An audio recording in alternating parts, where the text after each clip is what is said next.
Osmanlı bir savaşa nasıl girerdi? Osmanlı Devleti için savaş, sadece bir orduyu harekete geçirmek değil, devletin tüm mekanizmasının aynı anda çalışmaya başlaması demekti. Bir savaş kararı saraydan tarlaya, kışladan tersaneye kadar imparatorluğun her noktasını etkileyen devasa bir süreçti.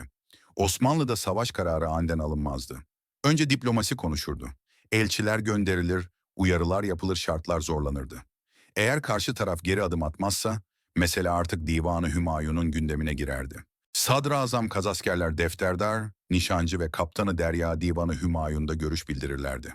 Savaşın maliyeti, asker sayısı, ikmal yolları ve düşmanın gücü hesaplanırdı. Şeyhülislam'dan fetva alınırdı ve bu fetva olmadan savaş meşru sayılmazdı. Fetva alındığında artık devlet resmen savaş düzenine girerdi. Padişah tarafından sefer fermanı yayınlanırdı. Bu ferman tüm eyaletlere, beylerine, sancak beylerine ve kadılara ulaştırılırdı. Fermanla birlikte tımarlı sipahiler çağrılır, yeniçeriler hazırlığa başlar, akıncı beylerine haber gider ve tersaneler donanma hazırlığına geçerdi. Osmanlı'da sefer demek devletin topyekün savaşa girmesi demekti. Yeniçeriler Osmanlı'nın merkez ordusuydu. Kapıkulu askerleriydi, devşirme sisteminden geliyorlardı ve sürekli eğitim alırlardı. Savaş öncesi silahlar kontrol edilir, barut stokları hazırlanır ve topçu birlikleri düzenlenirdi. Yeniçeriler padişahın bizzat komutasında savaşırdı. Padişah ordunun başında sefere çıkıyorsa bu sefer cihadı ekber sayılırdı. Savaş başlamadan önce ilk harekete geçen birlikler akıncılardı. Akıncılar hafif süvarilerdi ve ganimetle geçinirlerdi. Düşman topraklarına ani baskınlar yapmak, köprüleri yıkmak, erzak yollarını kesmek, keşif yapmak ve halkı korkutup psikolojik üstünlük kurmak görevleriydi.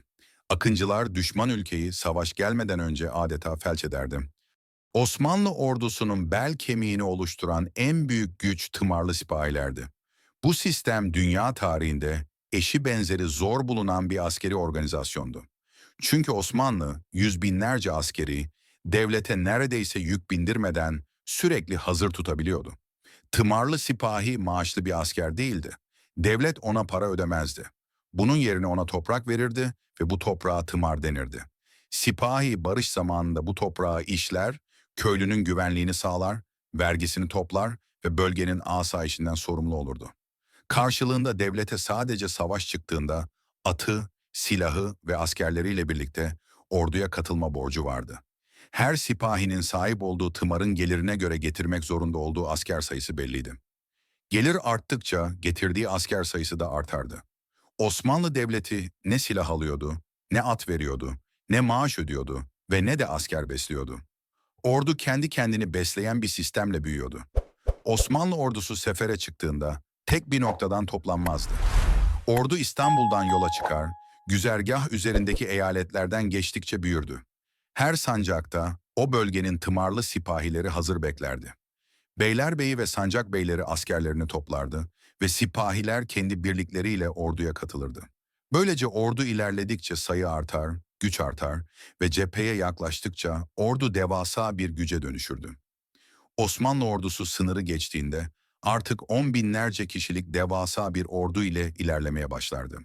Osmanlı'nın en güçlü olduğu alanlardan biri lojistikti. Ordunun geçeceği güzergahta önceden menzil noktaları kurulur, erzak depoları hazırlanır, fırınlar kurulur ve hayvan yemleri stoklanırdı. Her şey defterlere yazılırdı. Bir Osmanlı ordusu günde on binlerce ekmek, tonlarca et ve yüzlerce araba mühimmat tüketirdi ve bu sistemi kuramayan devletler savaşı kaybetmeye mahkumdu. Eğer savaş deniz cephesindeyse tersaneler tam kapasite çalışırdı. Kadırgalar inşa edilir, leventler toplanır, toplar gemilere yüklenirdi. Kaptanı Derya doğrudan sadrazama bağlıydı.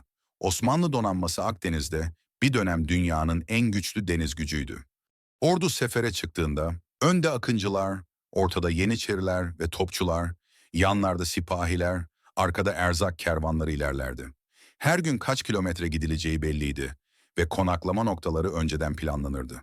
Ordu bir şehirden geçerken esnafa ödeme yapılırdı.